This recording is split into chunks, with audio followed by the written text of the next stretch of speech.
का नाम देवराज है, देवताओं का राजा माने देवराज। देवराज खाली नहीं चलना चाहिए, कुछ लेके चलना चाहिए। तो इंद्र ने विचार किया कि जैसा आदमी वैसी वस्तु होना चाहिए चढ़ाने के लिए। गरीब को तुलसी का पत्ता ही बहुत है, लेकिन कोई धनवान है और धनवान होकर के और तुलसी का पत्ता चढ़ाए, ये तो ठीक नहीं है भगवान के लिए। तो देवराज ने विचार किया कि क्या ले चले। अमृत है हमारे यहाँ सबसे अनमोल, इसलिए एक कलसा में अमृत भर लो और चलो अमृत दे करके आएंगे सबको। अमृत वहां है नहीं, इसलिए अमृत दे के आएंगे। सोने के कलश में अमृत भर के देवता चल पड़े। सुखदेव जी जहां कथा कह रहे थे, सुकम नत्वा बदनमु सर्वे स्वाकार कुशलमु सुरा। सुकम नत्वा बदनम सर्वे, सुखदेव जी को प्रणाम किया और सब बोलने लगे, महाराज हम आपकी शरण में आए हैं। स्वाकार कुशलासुरा, अपने कार्य में होशियार चतुर बहुत बुद्धिमान देवता। देवता कौन है? जो बुद्धि से अपना काम बना के ले जाए वो देवता, जो बनो बनाओ काम बिगाड़ ले वो मूर्ख राक्षस। देवता और राक्षसों में अंतर क्या है? जो बिगड़ता काम भी बना के ले जाए वो देवता है। जो बनो बनाओ अपनी मुसरियाई से बिगाड़ ले काम, बनो बनाओ काम बिगाड़ लेता आदमी कहीं ऐसे मूसर चंद होत कि भाई बनो बनाओ काम बिगाड़ लेते। एक मिनट में झगड़ा कर ले, एक मिनट में लट्ठबाजी हो जाती, एक मिनट में एक सेकंड में लट्टा रपोटी और केसबाजी हो जाती, एक सेकंड ही में कर लेते। लेकिन बुद्धिमान लोगों का ये काम नहीं, ये तो मूर्खों का काम है। झगड़ा करना, गाली देना, दूसरों से बहस करना, लड़ाई करना, ये बुद्धिमानों का काम नहीं है, ये तो मूर्खों का काम है। देवता बुद्धि से काम लेते, इसलिए उनको चतुर कहा जाता है। चतुर माने होशियार, होशियार देवता। लेकिन होशियार आदमी होशियारी एक सीमा तक करे तो ठीक है, लेकिन होशियारी जब सीमा से बाहर कर दे तो वो होशियारी समझ में आ जात बा बदमाशी बन जात। फिर आदमी कहते कह रहे होशियारी नहीं है, जा तो बदमाशी है। सीमा तक देवराज इंद्र ने सोने का कलश रख दिया और महाराज से निवेदन किया, कहा महाराज अमृत ले लो और कथा सुनने दो आप हमें। सुखदेव जी बोले, बोले राजन आप अपने अभिमान को नहीं त्याग पाए, अहंकार को त्याग नहीं पाए। और तुम्हारे अंदर अहंकार जब तक है, जब तक तुम्हारे अंदर अहंकार है, जब तक तुम इस कथा को श्रवण करने के योग्य अधिकारी नहीं हो, तुम्हारे अंदर भक्ति नहीं है, तुम्हारे अंदर भगवान के प्रति भाव नहीं है, तुम इस तुच्छ अमृत को इतना मूल्यवान समझ रहे हो, इसके बदले भगवान की कथा को सुनना चाहते हो। कुबेर का सारा खजाना भी तुम इस पर निछावर कर दो तो भी तुम इसके सुनने के अधिकारी नहीं बन सकते, क्योंकि हर वस्तु को धन से खरीदा नहीं जा सकता। भोजन 56 प्रकार के आप धन से खरीद के बाजार से ले आओगे, लेकिन जब भूख नहीं होगी तो भूख कहां से खरीद के लाओगे?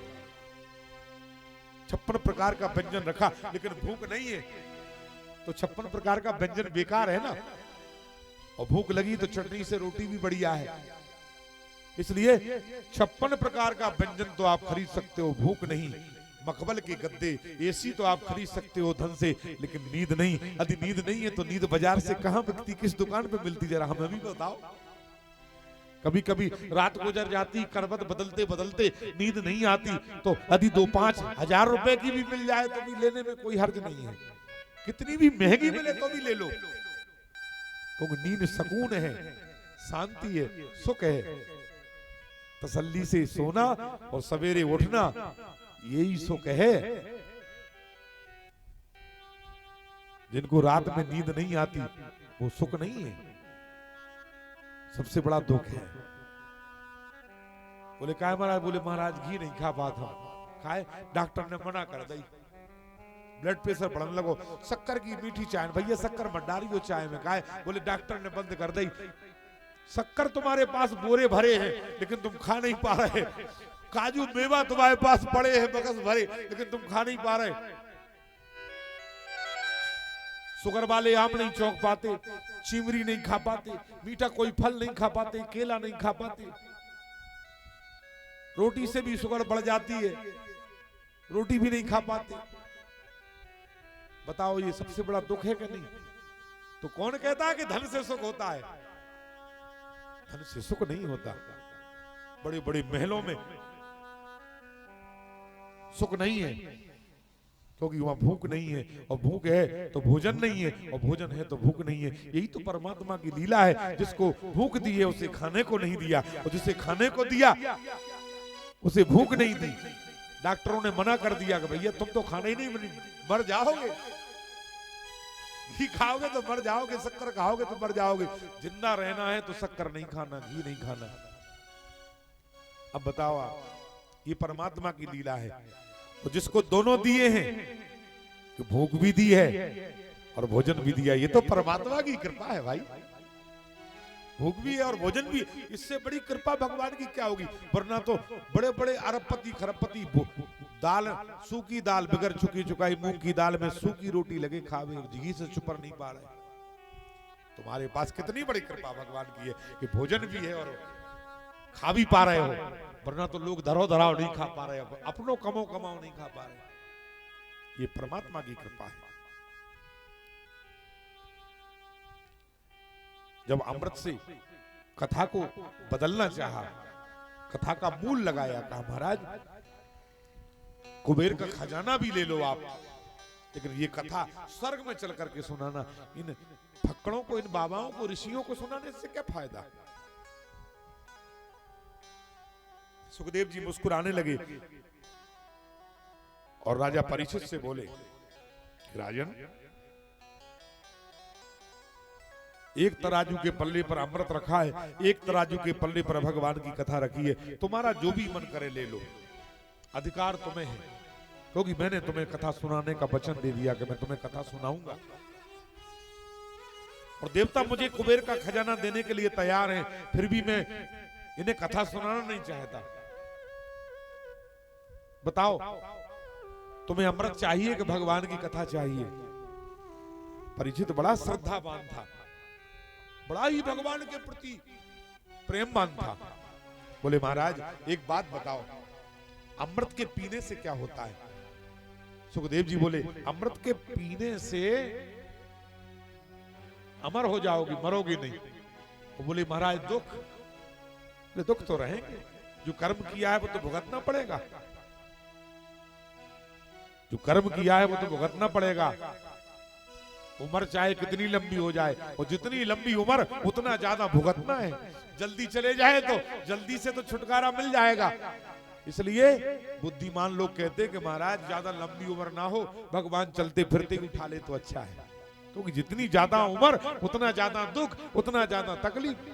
क्योंकि कल वृद्ध हो जाएगा शरीर, हाथ का दर्द, पांव का दर्द, पीठ का दर्द, कूल्हे का दर्द, आंखों से दिखता नहीं, कानों से सुनाई देता नहीं, दांतों से भोजन चबता नहीं, पेट में खा लें तो पचता नहीं, नींद आती नहीं, कोई सुनता नहीं, कोई देखता नहीं, कोई बात करता नहीं। ऐसी अवस्था में बताओ, इससे अच्छे तो कुत्ते की जिंदगी है कि कुत्ता भी एसियों में है आजकल, गाड़ियों में घूम रहे बड़े बड़े लखपतियों के कुत्ते। लेकिन आदमी की उस उम्र पे पहुंचने के बाद ऐसी स्थिति हो जाती है कि कोई देखने वाला नहीं, कोई सुनने वाला नहीं, कोई कहने वाला नहीं, कानों से सुनाई देता नहीं, आंखों से दिखाई देता नहीं, भोजन चबता नहीं, खा लिया पेट में पचता नहीं, चल फिर पाते नहीं, अपनी जगह पड़े हैं। थोड़े से बोलते हैं तो बच्चा कह देते हैं, अरे तुम चुप रहो, तुम कछु नहीं जाना, शांत रहो। इसलिए ऐसी जिंदगी को भुगतने से क्या फायदा? महाराज अमृत से आयु बढ़ जाएगी, उसके साथ साथ दुख भी बढ़ जाएंगे, और मैं दुखों को बढ़ाना नहीं चाहता। आप तो ऐसा कुछ कृपा करो कि मेरी दुख खत्म हो जाए। सुखदेव जी बोले, राजन दुख को मिटाने वाली तो सिर्फ भगवान की कथा है। सिर्फ भगवान की कथा ऐसी है जो संसार के समस्त दुखों को मिटा देती है। इसलिए तुम भगवान की कथा को सुनो। परीक्षित कहने लगा, का सुधा का कथा लोके, का कांचा का मणि महान, ब्रह्मरा तो विचार्यैव तदा देवा सह ब्रह्मरात विचार करता है, परीक्षित का दूसरा नाम है। ध्यान रखना, कम ही सुनने को मिलेगा आपको। 16वें श्लोक में भागवत जी का आया है महात्म के, ब्रह्मरात विचारे, यानी परीक्षित का दूसरा नाम ब्रह्मरात है। कौन? ब्रह्मरात। और एक विष्णुरात, सुखदेव जी का दूसरा नाम, सुखदेव जी का दूसरा नाम विष्णुरात है। कहते महाराज, मणि लेकर के आप मुझे कांच के टुकड़े दे रहे हैं। कहां कांच का मणि, कहां कांच के टुकड़ा और कहां मणि? भगवान की कथा तो मणि है और आप मुझे अमृत दे रहे हैं, यानी कांच का टुकड़ा दे रहे हैं।